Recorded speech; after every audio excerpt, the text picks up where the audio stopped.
Bonjour les footeux et footeuses et bienvenue dans cette nouvelle chronique de Jay. C'est toujours un plaisir de vous retrouver comme tous les lundis, même si cette semaine on va commencer par un sujet peu plaisant mais tellement important, le racisme dans les stades. On a eu droit à cette scène surréaliste en Coupe d'Italie où après avoir fêté l'égalisation de l'Inter, Romelu Lukaku a juste célébré en mettant son index devant la bouche. Célébration qu'on peut voir dans beaucoup de stades, me direz-vous. Eh bien, visiblement, là, il n'avait pas le droit de répondre aux supporters, pourtant de la meilleure façon, face aux cris racistes des supporters turinois. Enfin, je dis supporters, on sait très bien que ces mononeurones n'en sont pas. Mais alors, que penser de la réaction de l'arbitre, qui a jugé que c'était de la provocation de la part de Romelu et l'a exclu? Moi, depuis mon plus jeune âge, certains diront que ça fait 200 ans, merci, j'entends parler de campagne anti-racisme, même à travers les jeux vidéo, le fameux No to Racism, qui avait même été plébiscité par les joueurs et les arbitres dans un spot télé. Je vous mets le lien dans la description.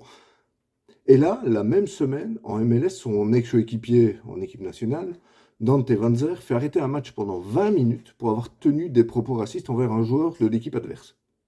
L'affaire est pour le moment toujours sous enquête, mais pour que l'équipe adverse refuse et menace de quitter le terrain tant que Van Zer n'était pas remplacé, c'est qu'il y a quand même anguille sous roche. Alors déjà qu'il ne jouait pas beaucoup, malgré le fait qu'il avait coûté 5 millions, ça va pas s'arranger, hein. Néanmoins, il pourrait toujours trouver un point de chute du côté de Bayern de Bruges, hein, si son rêve américain devait déjà s'achever. Puisque de toute façon, on a décidé du côté de la Pro League que tout ce qui est raciste, homophobe ou autre, quand ça vient du stade de Bruges ou du stade de Genk, c'est considéré comme du folklore. Est-ce que je vais encore avoir des ennuis? Oh, vous savez, ils n'ont quand même pas voulu répondre à ma demande d'interview pour ma chaîne YouTube. Alors bon, au moins maintenant, s'ils veulent un droit de réponse, ils ont déjà mon adresse mail.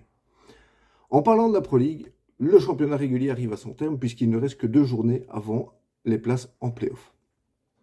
En tête, ça se resserre puisque les 3 premiers se tiennent en 5 points, avec la défaite de Genk face à un Standard diablement efficace et dominateur en première mi-temps, et qui en seconde arrive enfin à tenir un résultat, malgré quelques frayeurs et le sauvetage miraculeux à la Zlatan de Fossé sur la ligne.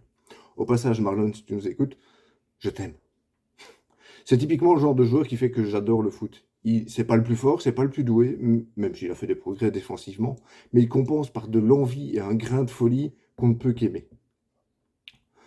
Et si la dernière place des playoffs 2 devrait se jouer entre 4 clubs, Westerlo, Charleroi, qui s'est servi de son compte aux Bahamas pour rejouer le match face à Malines, Anderlecht qui continue d'espérer, et le Cercle qui n'abandonne pas l'idée malgré les points volés par l'arbitrage ce week-end face à Anvers. Sachez que je n'abandonne toujours pas ma prévision d'il y a quelques mois de vous dire qu'on va retrouver 3 ténors en playoff 2 et peut-être même 4 finalement si Charleroi s'y tient aussi. Puisqu'on aurait peut-être potentiellement Bruges, Standard, Anderlecht. Et alors si Charleroi devient 4e et saute Westerlo, c'est incroyable. Appelez-moi Madame Irma, achetez-moi une boule de cristal. J'ai déjà préparé les cartes de visite, hein, d'ailleurs.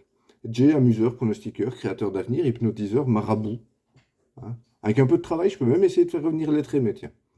Donc un petit message pour Gérard Piquet, tiens. Tant qu'on y est. Je peux essayer si tu veux. Parce que, allez, je sais pas si vous avez suivi toute l'histoire, on revient au début. Donc Piquet était marié à Shakira.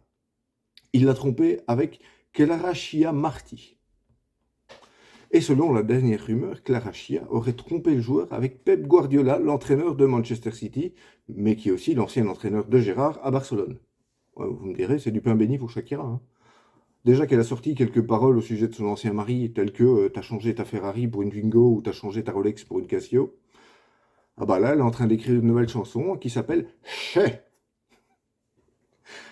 Et pour l'instant, stats et chiffres, que j'aime toujours particulièrement, le CIES a publié un classement des 100 joueurs de moins de 23 ans à la plus grande valeur marchande et qui n'évoluent pas dans les 5 grands championnats. Ils mettent toujours la France dedans, je ne sais pas pourquoi, mais ça les regarde.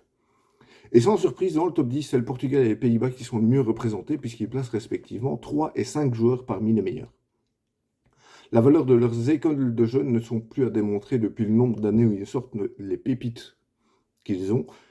Je ne comprends toujours pas comment personne n'arrive à les égaler. Ils ont mais un siècle d'avance sur toute l'Europe, ces gens-là. Mais chez les Belges, on n'est pas en reste, hein, puisqu'on a le meilleur gardien du classement, avec Martin van de Voort de Genk, par exemple. Et même dans les joueurs de champ, on n'a pas à rougir de la présence, notamment de Bakayoko, encore de Bast, Meyer ou Verskaren. Je vous mets le lien de l'article en entier, écrit encore une fois par le très bon Loïc Vos dans la description. N'hésitez pas à aller le voir. La News Smile d'Antoine cette semaine nous emmène en Bretagne, à Lorient précisément, avec la première sélection en Ligue 1 du jeune Élie Junior Croupi, qui était présent ce dimanche dans le groupe lorientais pour affronter l'OM. C'est le fils de l'international ivoirien Élie Croupi, qui a remporté la Coupe de France avec Lorient justement, et la Coupe de la Ligue avec Nancy à l'époque.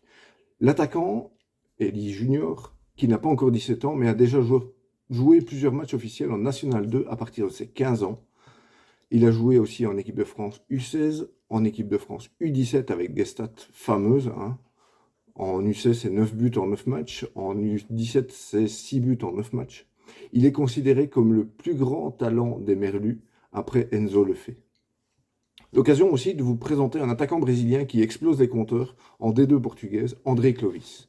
Il a encore claqué un doublé ce samedi. Il en est à 24 buts en 25 matchs, dont une série de 8 buts en 7 matchs consécutifs, pour l'Académico Viseu.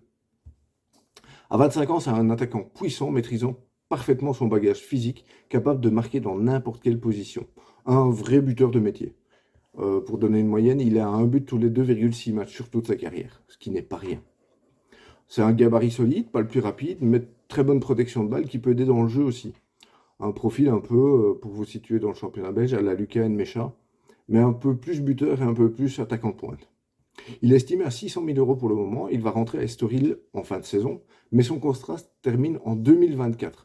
Donc, pas impossible de l'en déloger du club, qui de toute façon, visiblement, ne compte pas vraiment sur lui. Et ça peut faire un super profil pour un club du top 6. Moi, voilà, il y a peut-être moyen de mettre une pièce dessus. Pourquoi pas, allez voir. Et je vais terminer ma chronique par mon image du week-end. C'est la célébration du but de Nahuel Molina, l'Argentin de l'Atlético Madrid, qui a brandi le maillot de son équipier Angel Correa, dont la mère est décédée d'un cancer. Et encore un grand bravo aussi aux supporters adverses, qui ont respecté la minute de silence, ce qui n'a pas toujours été le cas par exemple en Belgique. Et mais ça, vraiment, c'est le foot qu'on aime et qu'on veut voir. N'oubliez pas de liker, de partager comme d'habitude si vous avez aimé ce que j'ai fait, et on se dit à la semaine prochaine les amis.